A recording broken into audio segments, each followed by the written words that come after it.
Most people think Rome just appeared one day and started conquering everything. That's not quite how it happened.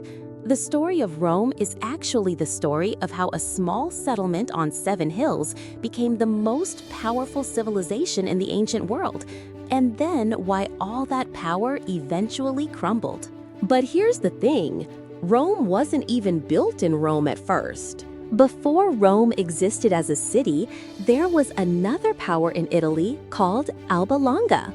Think of it as Rome's older sibling, established, organized, running things. Around 771 BCE, this kingdom had a king named Numitor who was living a comfortable life. He had everything: power, wealth, an empire to rule. The future looked secure. Until his brother decided he wanted the throne.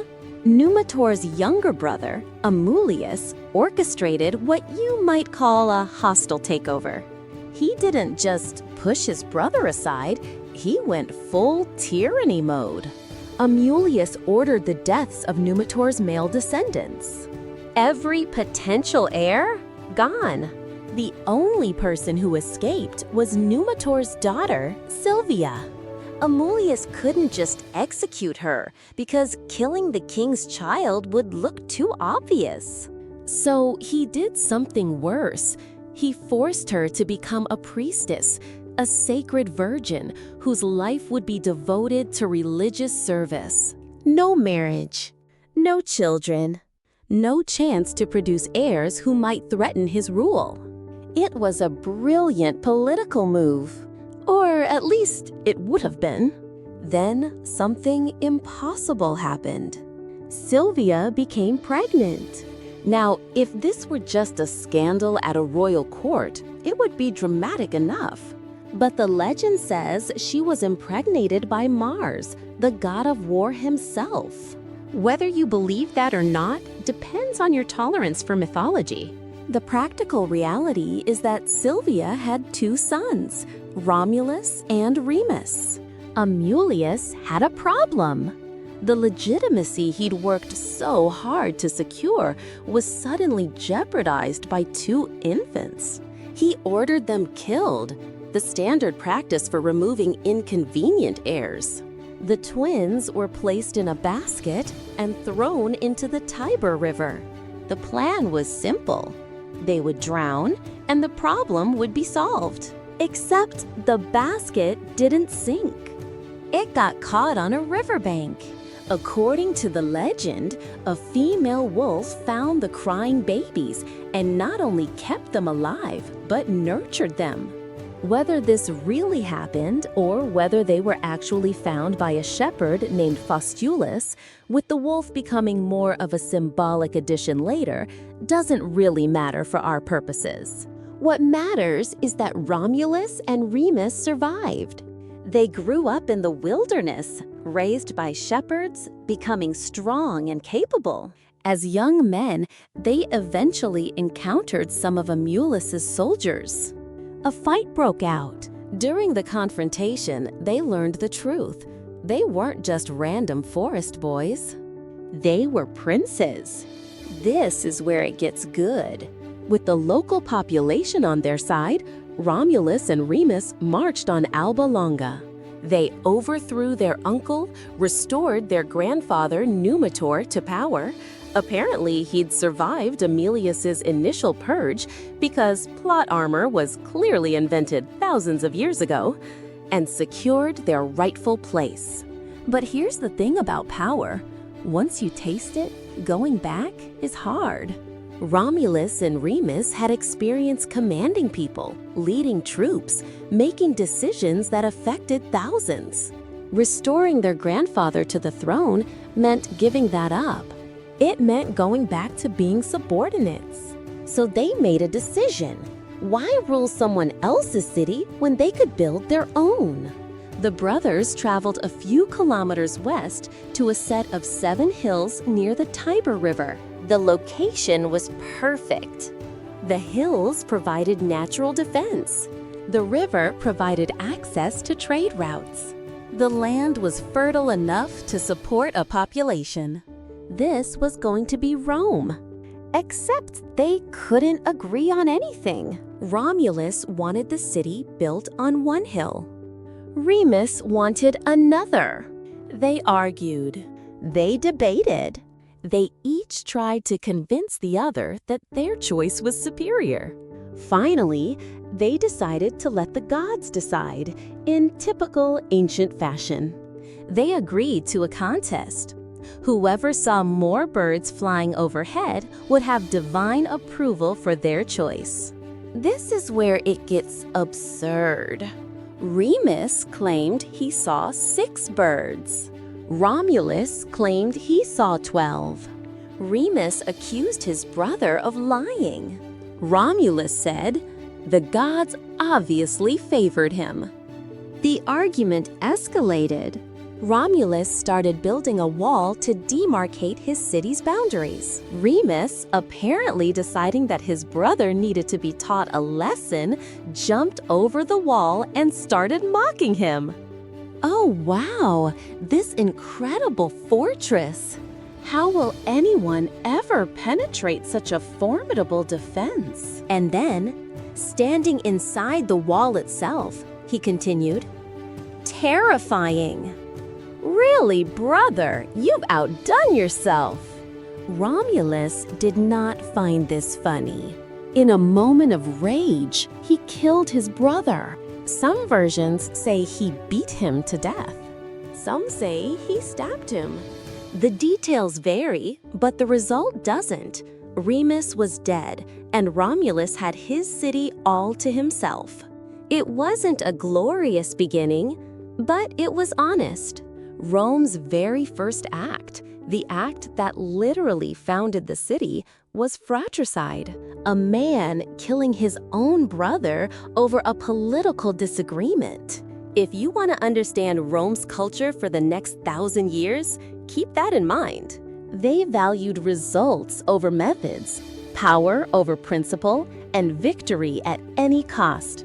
With his brother gone and his authority established, Romulus began building his city. But there was a problem. Rome had soldiers. Rome had walls. Rome had hills and trade routes and fertile land. Rome had one king, Romulus. What Rome did not have was women. A city of men with no women is a city with no future. Romulus understood this. Without women, there would be no children. Without children, Rome would die with him. This wasn't just a problem. This was an existential crisis. Romulus came up with a solution. He declared a massive festival and sent out invitations to neighboring communities, particularly to the Sabines, a people who lived in the hills to the north. Come celebrate with us. The invitation said, bring your families. There will be food, entertainment, and celebration. The Sabines saw no reason to refuse. Hosting a festival was a sign of hospitality and peaceful intention. They arrived with their families, including their families and unmarried women. Then Romulus made his move. On a prearranged signal, the Roman men attacked. It wasn't a battle, it was organized chaos. The Sabine women were seized and separated from their families. The men who tried to protect them were overwhelmed. Within minutes, Rome had solved its demographic problem through what we would now call mass abduction. The Sabines went home furious. They gathered their armies and prepared to invade Rome to rescue their women. War seemed inevitable, but something unexpected happened. The Sabine women, despite their initial trauma, had begun to be treated relatively well. Some had even begun relationships with their captors. When the Sabine armies arrived at Rome's gates, ready to attack, the women walked out between the two forces. They stood in the space between their families of origin and their new city, and they demanded that the violence stop. We don't want to choose between our fathers and our husbands. they declared. Merge your kingdoms. Join together as one people. Let us stop being symbols of war, and let us be women building a shared future. The rhetoric worked. The Sabine army agreed. Rather than destroy each other in a pointless conflict, the two communities merged. The Sabines became part of Rome. Rome gained not just women, but also territory and a larger population. It was practical, brutal, and ultimately successful. Rome had survived its first major crisis by combining violence with diplomacy. From this point forward, Rome had a succession of rulers. Instead of just Romulus, there would be 7 kings in total, stretching over nearly 250 years. Each left their mark. Each either strengthened Rome or weakened it. Romulus was the warrior founder. He created the Senate, a council of aristocratic landowners who would advise the king. He established the basic structures of the city and its military. Then, according to legend, he died in a mysterious storm or political assassination, and the Romans declared him a god. It was a convenient way to venerate him while also moving past his controversial reign. The second king was Numa Pompilius, a Sabine, brought in to provide continuity and legitimacy after Romulus's sudden death. Where Romulus had been militaristic and aggressive, Numa was spiritual and measured. He established the religious ceremonies and priestly orders that would define Roman religious practice for centuries. He created the calendar system, established various festivals, and basically formalized what it meant to be Roman religiously. He ruled for about 40 years without any major wars, which for early Rome was genuinely unusual. The third king, Tullus Hostilius, couldn't have been more different. He thought religion was irrelevant and military power was everything. He attacked neighboring cities, destroyed the kingdom of Alba Longa, Rome's original rival, and absorbed its people. He was aggressive, ambitious, and ultimately, according to historical accounts, he died violently, possibly in a plague that swept through the city. Divine punishment for neglecting the gods, supposedly. The fourth king, Ancus Marcius, brought back religious observance while maintaining military expansion. He extended Roman control over more territory, built temples, and established ports. He was essentially the perfect compromise king, spiritual enough to appease the traditionalists, martial enough to satisfy the expansionists. King number 5, Tarquinius Priscus, accelerated Roman growth dramatically. He commissioned massive building projects. He constructed temples, drained swamps that had made Rome unhealthy, and built a sewer system so advanced that parts of it still function today. He accumulated power to the point where he became almost dictatorial, so his successor assassinated him. His successor, Servius Tullius, continued the building projects but made enemies among the aristocracy. He was murdered by his own son-in-law, who then installed his own wife, Servius's daughter, in a twist worthy of a soap opera, on the throne as his puppet. She refused. He assassinated her too, and then he took the throne himself.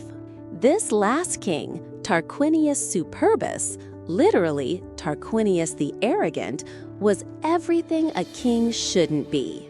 He ruled through fear and violence. He executed anyone he saw as a threat. He seized property. He essentially became a tyrant. And according to legend, his son raped a noblewoman named Lucretia, which became the final straw. The story of Lucretia matters because it's what ended the monarchy. She was assaulted, reported it publicly to her family, and then took her own life rather than live with the shame. Her death became a symbol of royal abuse of power. The aristocrats of Rome, the Senate and the landowning classes, decided they'd had enough. They expelled Tarquinius Superbus from the city, burned his properties, and declared that Rome would never again have a king. It's worth noting that this kind of narrative, a traumatic assault leading to political revolution, might sound familiar from other historical moments. Whether this exact story happened, or whether it's been mythologized over centuries of retelling, is debatable. What matters is that Rome's elite decided monarchy was the problem, and they needed to try something different. The word republic comes from Latin, res publica, which means the public thing or the people's matter. The idea was that instead of one person holding absolute power, power would be distributed. No more kings. No more despots. No more government by the whim of one person. Instead, Rome would have 2 consuls. Each would have enormous power. They would command armies, make laws, administer justice. But crucially, they would serve for only 1 year, and they would have the ability to veto each other's decisions. The idea was that this mutual veto power would prevent either one from becoming too powerful. On paper, this is genuinely clever system design. In practice, it was chaos. For the first few centuries of the Republic, Rome was locked in constant struggle. Internally, there were conflicts between the aristocrats, called patricians, and the common people, plebeians. Who had the right to vote? Who could hold office? Who had to pay taxes? These weren't theoretical questions. They were about survival. Externally, Rome faced threats from neighboring peoples. And that's when something happened that would change Rome forever. Celtic tribes from what is now France, called Gauls, invaded Italy. They were fierce warriors, completely willing to destroy anything in their path. When they reached Rome, they sacked the city. They burned buildings, looted temples, killed civilians. Then they camped there, treating Rome like it was a conquered territory, waiting for a ransom to leave. Rome paid the ransom. The Gauls left. But Rome never forgot the humiliation. This moment was Rome's villain origin story. The city decided right then that it would never again be invaded, never again be humiliated, never again be weak. If being weak meant suffering invasion, then Rome would become so strong that no one would ever dare attack it. What followed was a transformation into a military machine. Rome stopped being a city-state that occasionally fought wars. It became a nation defined by conquest and military expansion. Everything was subordinated to military power. The government was militarized. Resources flowed to the army. Young men were trained from childhood for war. Conquest became not just a tool of politics, but the central purpose of the state. This is important because it explains everything Rome would do for the next 1,000 years. Over the next few centuries, Rome conquered everything nearby. First, the neighboring Latin peoples, then other Italian tribes, then Greek colonies, then more tribes beyond the peninsula. The expansion was relentless, methodical, and ultimately breathtaking in scope. But then they encountered a problem they couldn't solve through simple conquest. Across the Mediterranean Sea, in what is now Tunisia, existed the city of Carthage. Carthage was everything Rome wasn't. It was a naval power with a massive fleet. It was wealthy beyond measure. It had trading colonies across the Mediterranean, and it had access to advanced military technology. Carthage was, in short, the dominant power in the Western Mediterranean. Rome couldn't accept that. If Carthage was powerful, Rome wanted to be more powerful. The conflict between Rome and Carthage played out over 3 wars that historians call the Punic Wars, Punic referring to Carthage's Phoenician origins. These weren't quick skirmishes. These were massive, empire-defining conflicts that lasted decades and cost hundreds of thousands of lives. In the First Punic War, Rome realized it needed a navy to challenge Carthage's control of the seas. So it built one. Not gradually, quickly, by essentially copying Carthaginian ship designs. Rome threw resources at the problem until it had a fleet that could match Carthage's. After 20 years of fighting, Rome won the First War and gained control of Sicily. The Second Punic War is where it gets interesting. Carthage sent a general named Hannibal to crush Rome. Hannibal was a military genius, and what he did next was audacious. He gathered an army of 50,000 soldiers and 37 war elephants. Then he did something insane. He marched his entire army overland from Spain through the Alps into Italy. This was in the ancient world. There were no roads, no supply lines, no infrastructure. Just an army trudging through mountains in the winter. Hannibal's march was one of the most impressive military feats in ancient history. Thousands of soldiers died on the journey, from cold, from hunger, from the terrain itself. But he made it. And when he arrived in Italy, he proceeded to destroy Rome's armies repeatedly. For over a decade, Hannibal was essentially invincible in Italy. He won battle after battle. He devastated Roman armies. Rome's generals couldn't figure out how to defeat him. It looked like Rome might actually lose for the first time in its expansion. But Rome had something Hannibal didn't have: institutional resilience. When one army was defeated, Rome raised another. When one general failed, Rome appointed another. The state wasn't dependent on any single person succeeding. And eventually, Rome found a general, Scipio Africanus, who understood how to fight Hannibal's style of warfare. Scipio defeated Hannibal. Rome won the Second Punic War. Carthage was devastated. The Third Punic War wasn't really a war at all. It was extermination. Rome decided that as long as Carthage existed as a power, it represented a potential threat. So Rome simply destroyed it. They besieged the city, razed it to the ground, executed or enslaved the population, and supposedly salted the earth so that nothing would grow there again. Carthage was erased from the map. With its rival eliminated, Rome was the unchallenged superpower of the Mediterranean. After destroying Carthage, Rome's expansion accelerated. It conquered Spain, North Africa, Greece, Asia Minor, Syria, and Egypt. By 100 BCE, Rome controlled most of the known world. There was no rival power. There was nothing that could challenge Rome militarily. This created a problem nobody had anticipated.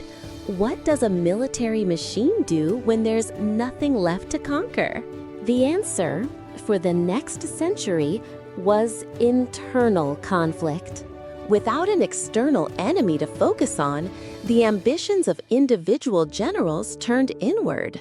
Powerful military commanders gathered loyal armies.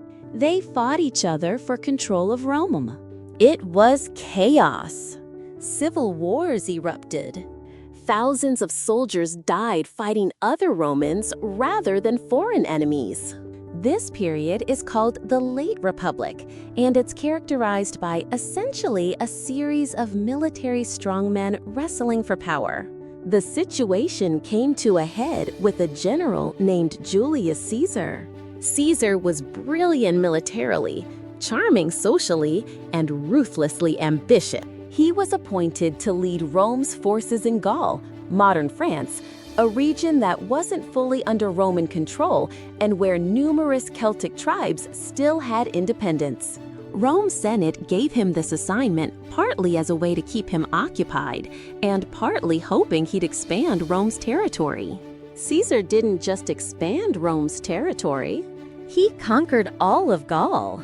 He then invaded Britain just to prove he could. He crossed the Rhine to demonstrate Roman power over the German tribes. By the time he was done, he'd massively expanded Roman territory and made himself phenomenally popular with the soldiers and people. The Senate became nervous. Caesar was so powerful and so popular that he seemed like a threat to the Republic itself. They ordered him to give up his command and return to Rome without his army. Caesar refused. And then he did something that would change everything. He marched on Rome with his army. When Caesar approached Rome with his army, the Senate panicked. The legal government essentially fled. Caesar entered the city essentially unopposed and took control. What followed was a series of wars as Caesar defeated various rivals and consolidated power. After several years of fighting and some famous affairs, most notably with Cleopatra in Egypt, Caesar emerged as the undisputed leader of Rome. Caesar was actually a pretty good administrator. He reformed the calendar, which is why July is named after him, Julius Caesar, and why we still use a version of his calendar system today. He reduced taxes. He canceled debts. He expanded citizenship. He established colonies for retired soldiers. He even tried to prevent future civil wars by preventing military commanders from using their armies for personal gain. But here's the problem. He was accumulating so much power that he looked less like a leader and more like a king. And Rome, having spent 500 years getting rid of kings, absolutely did not want a king. Caesar was consul. He was also dictator. He was also chief priest. He was also effectively head of every major government institution. The Senate, which had developed a paranoia about concentrated power over half a millennium, looked at this and decided they couldn't tolerate it. So they killed him. In 44 BCE, a group of senators, including Caesar's friend Brutus, stabbed him 23 times in the Senate meeting house. They thought they were saving the Republic. They thought they were preventing tyranny. They were catastrophically wrong. Caesar's death didn't restore the Republic. It triggered another round of civil wars. Caesar's supporters, led by a general named Mark Antony, wanted revenge. They assembled armies. Caesar's enemies, led by a man named Octavian, who was Caesar's adopted grandnephew, gathered his own forces. A third faction, the Senate and the remaining Republican idealists, tried to maintain some semblance of legitimate government. What emerged was a messy arrangement where Mark Antony, Octavian, and a third general named Lepidus formed a triumvirate, a three-person power-sharing government. In theory, they would run Rome together. In practice, Octavian and Mark Antony immediately started plotting against each other. Mark Antony had a weakness. He fell in love with Cleopatra, the Queen of Egypt. He sent her gifts, wrote her poetry, essentially became besotted with her. He even moved to Egypt, abandoning Rome to focus on his relationship. Octavian used this. He told the Roman people that Mark Antony was going to move the capital to Egypt, that he was abandoning Rome for a foreign woman, that he was planning to make Egypt the center of power. It was political propaganda. The charges were exaggerated or false, but it worked. Rome turned against Mark Antony. Octavian led an army to Egypt, defeated Mark Antony and Cleopatra, who committed suicide rather than be captured and humiliated, and emerged as the sole ruler of Rome. Octavian was smart. He knew that Romans hated the idea of one person holding concentrated power. So he didn't declare himself emperor or supreme leader. Instead, he declared himself first citizen and made a show of respecting republican traditions and the Senate. The reality was different. Octavian controlled the military, the treasury, and the government apparatus. The Senate was subordinate to him in every practical sense. But by keeping up the fiction of republican government, he made it acceptable to the population. The Senate, grateful that someone had finally brought stability, granted him the title Augustus, which means exalted or worthy of reverence. And in 27 BCE, after nearly a century of civil wars and chaos, Rome finally had what it needed: a leader with supreme power who could create stability and security. The Republic was dead. The Empire had begun. When Augustus took power, Rome was exhausted. It had been torn apart by decades of civil conflict. The military was loyal to individual generals, not to the state. The government was corrupt and unstable. The economy was chaotic. The people wanted peace, even if it meant giving up their republican freedoms. Augustus understood this. And unlike Caesar, who had been openly ambitious about acquiring power, Augustus was focused on one thing: making sure the empire didn't collapse again. The key insight Augustus had was that Rome's civil wars had a common pattern.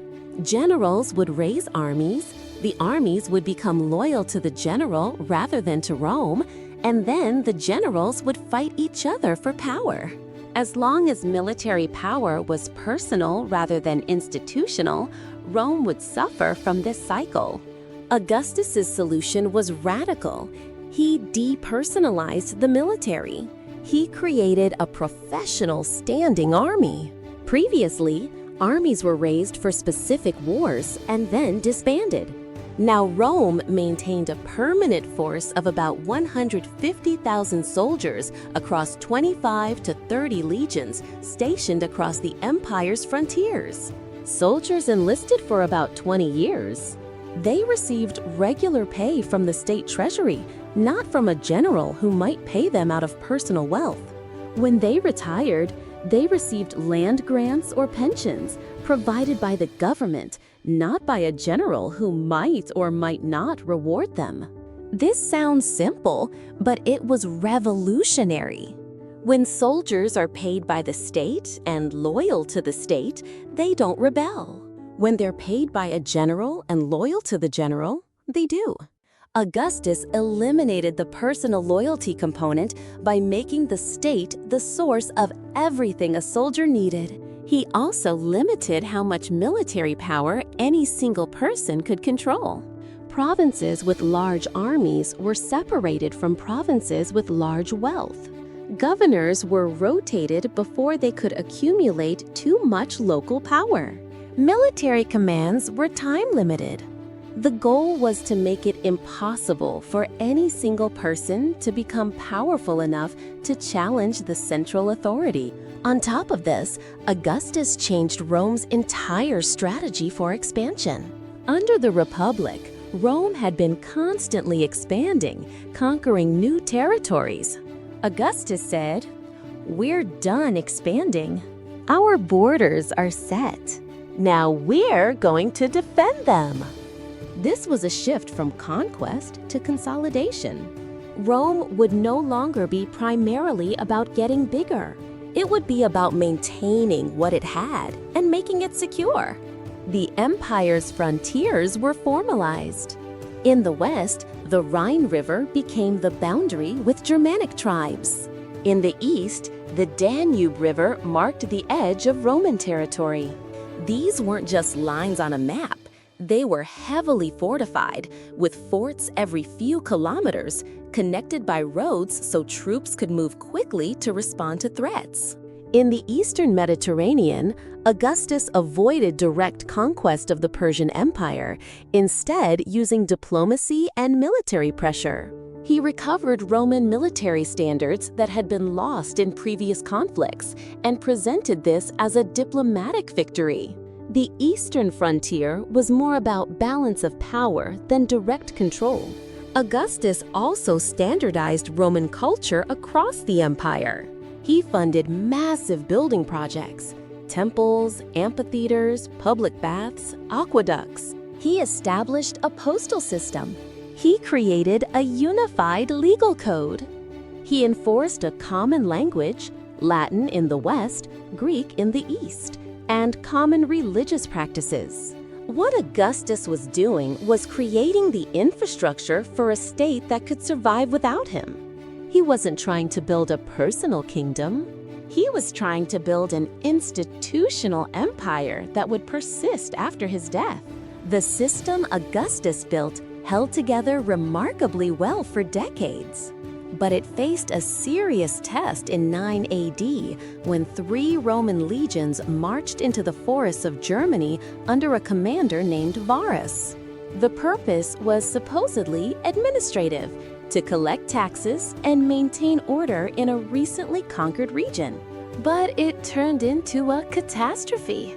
Varus had been convinced by a Germanic leader named Arminius that the region was peaceful and under Roman control.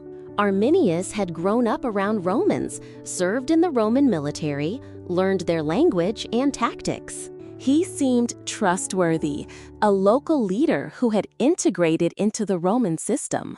But Arminius was actually a nationalist. He saw Roman rule not as order, but as oppression. The Roman courts were replacing local customs. Roman law was overriding tribal traditions. Taxes were flowing to Rome. Roman administrators were making decisions about local governance. What Rome saw as civilization, Arminius saw as cultural erasure. Arminius understood that if Rome completed its integration of Germanic territories, resistance would become impossible. Once Roman culture, law, and bureaucracy were established, the local tribes would lose their identity and autonomy forever. So he decided to stop it. He didn't rebel openly. That would have failed immediately. Instead, he feigned loyalty. He invited Varus to lead the legions into the forest on the pretext of suppressing a small rebellion. Varus, believing the region was pacified, agreed. What happened next was one of the worst military disasters Rome ever experienced. The 3 legions marched into the Teutoburg forest, stretched out in a long line, loaded with supplies and equipment, with no clear enemy to fight. Arminius's forces struck from the forest, not in a traditional battle, but in constant ambushes. The Romans couldn't form defensive formations. They couldn't use their usual tactics. Units were isolated and destroyed one by one. Over several days, the 3 legions were effectively wiped out. 20,000 professional Roman soldiers were killed or captured. Varus, realizing his complete failure, took his own life rather than face execution. The Roman legions 17, 18, and 19 were so thoroughly destroyed that they were never reformed. No new legions ever took those numbers. It was Rome's way of memorializing the disaster. The aftermath was significant. Augustus abandoned any idea of conquering Germanic tribes. The Rhine became Rome's fixed frontier. The goal of expansion in that direction was abandoned. For the rest of its existence, Rome would view the Germanic territories as unconquerable and instead focus on defense. Augustus died in 14 AD, just a few years after the Teutoburg forest disaster. But the system he had built survived him. And for the next century and a half, Rome would experience what historians call its golden age. After Augustus's death, Rome cycled through several emperors. Some were competent, some were disastrous. But none of them were able to undo the institutional structures Augustus had created. The standing army remained loyal to the state. The bureaucracy continued to function. The system persisted. The cities of the empire during this period were genuinely remarkable for the ancient world. They had paved streets, stone buildings, aqueducts providing fresh water, sewage systems, public baths, markets, courthouses, and libraries. Life for a Roman citizen, especially in cities, was better than it was in most of the world at that time. There was trade. A merchant could travel thousands of kilometers across Roman territory, knowing that roads existed, that water would be available, that there were established laws governing commerce. Trade stimulated economies. Cities grew. People became relatively prosperous. For comparison, life outside the empire during this same period was quite different. Germanic tribes, Scythian nomads, Persian kingdoms, these societies didn't have the same infrastructure. They didn't have the same level of organization. They didn't have the same stability. This is important because it means that many people outside Rome actually wanted to be part of Rome. Roman military service offered pay. Roman cities offered security. Roman citizenship offered legal protection. Many barbarian tribes didn't want to destroy Rome. They wanted access to what Rome provided. This would matter later, as we'll see. For the first 200 years of the empire, things were mostly stable. Individual emperors rose and fell. Some were good, some were terrible, but the system persisted. Then, in the 3rd century, everything fell apart. The 3rd century was Rome's worst period since the civil wars that preceded Augustus. Emperors were assassinated at an alarming rate. Some ruled for only a few months before being killed and replaced. The empire fractured into competing power centers. Germanic invasions from the north and Persian invasions from the east happened constantly. Plagues swept through cities, killing massive numbers of people. The economy experienced severe inflation as the state debased its currency to pay for wars. It was chaos. Rome's population declined due to plagues. Agricultural production fell due to invasions and instability. Tax revenue dried up. The military, stretched across countless frontiers, couldn't defend everything. By the late 3rd century, it became clear that the system Augustus had created couldn't govern the entire empire anymore.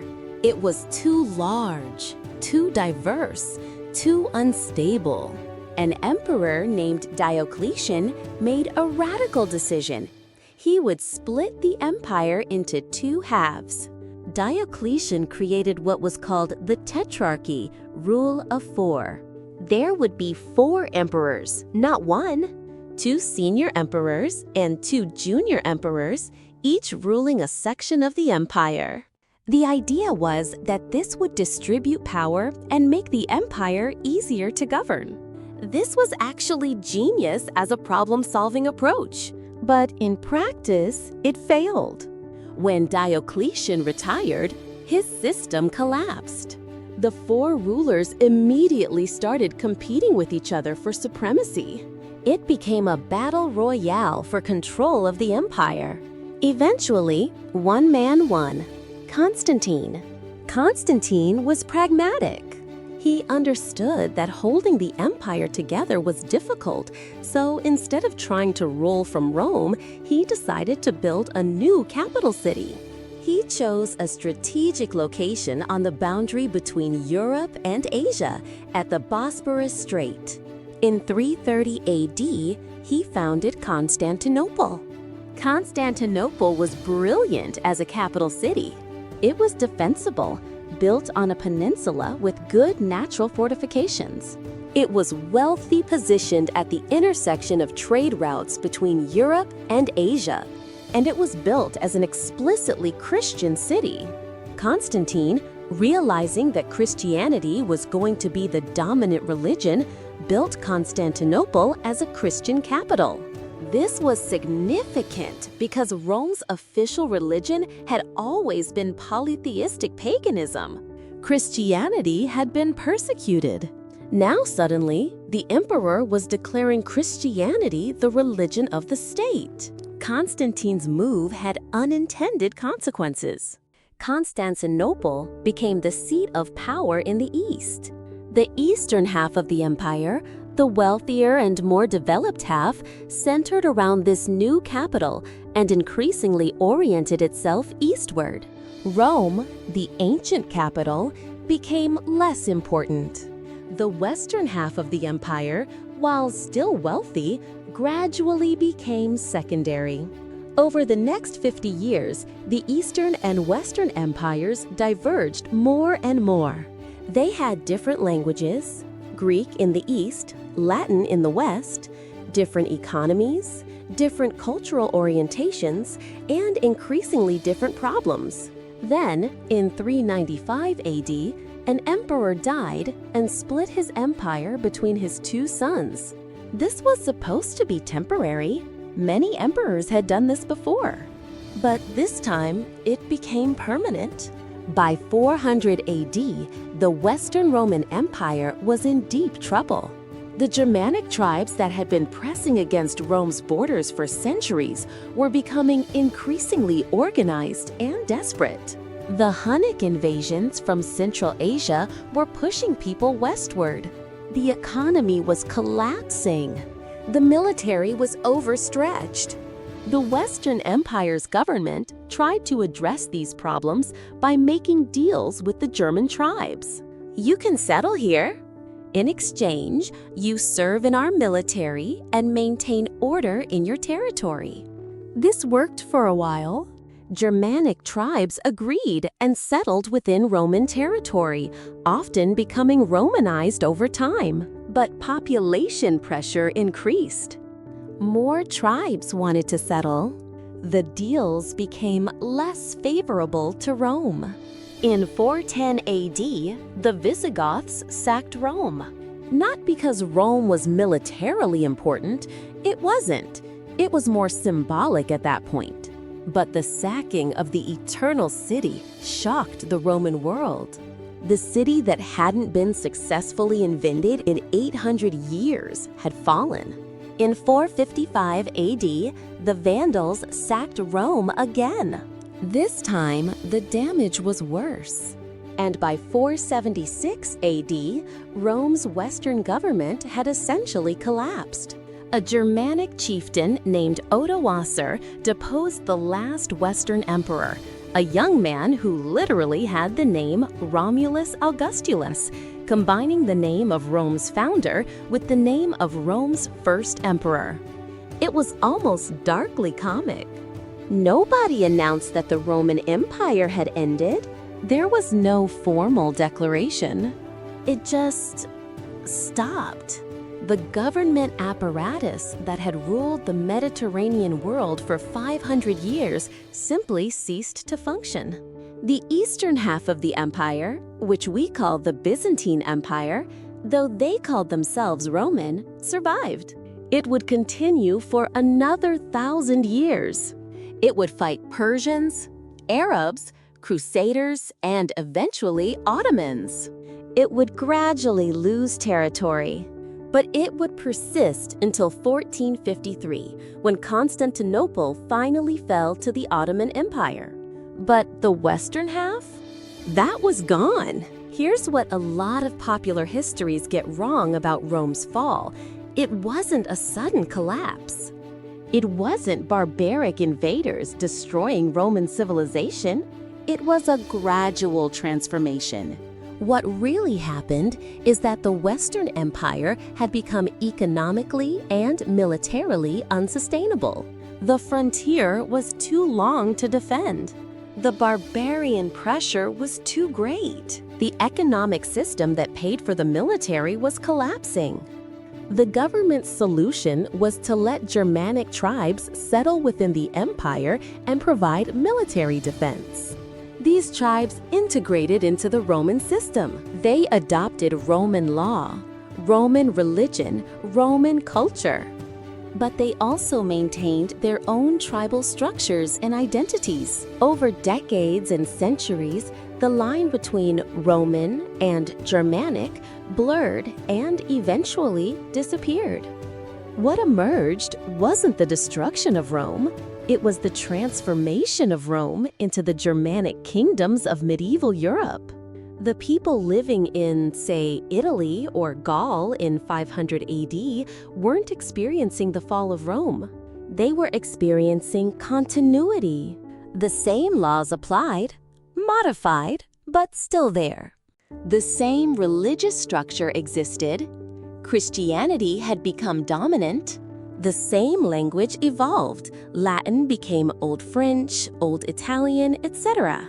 The same roads existed, though some fell into disrepair. Rome didn't fall. It transformed.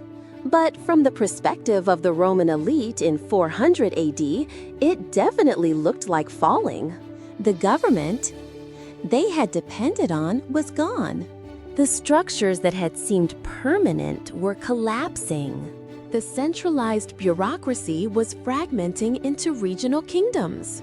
In the question that Roman intellectuals asked, why did this happen, is still debated today. Rome's impact on history is impossible to overstate. The legal systems of most modern democracies are descended from Roman law. The administrative structures of many governments are based on Roman bureaucratic models.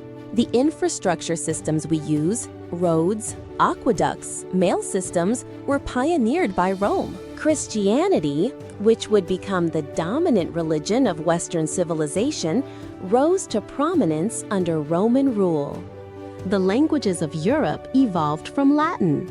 The concept of citizenship, of rights, of democratic representation, all of these have deep Roman roots.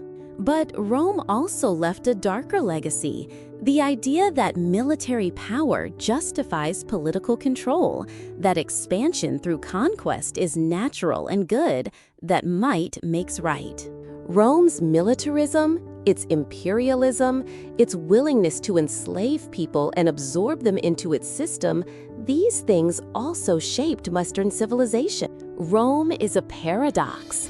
It was both brutal and sophisticated, both tyrannical and democratic, both beautiful and violent. It created some of the greatest achievements of human civilization and also some of the greatest atrocities. Understanding Rome means understanding ourselves, because in many ways, the modern West is the heir of Rome. We inherited its strengths and its weaknesses, its virtues and its vices. The story of Rome, from a small settlement on 7 hills to the ruler of the Mediterranean world to its eventual fragmentation, is ultimately the story of how power works, how societies change, and how nothing, no matter how powerful or permanent it seems, lasts forever. The empire that thought it was eternal found, in the end, that nothing is eternal. Rome fell not with a bang, but with a gradual transformation into something else. And the world has been trying to understand and learn from Rome ever since.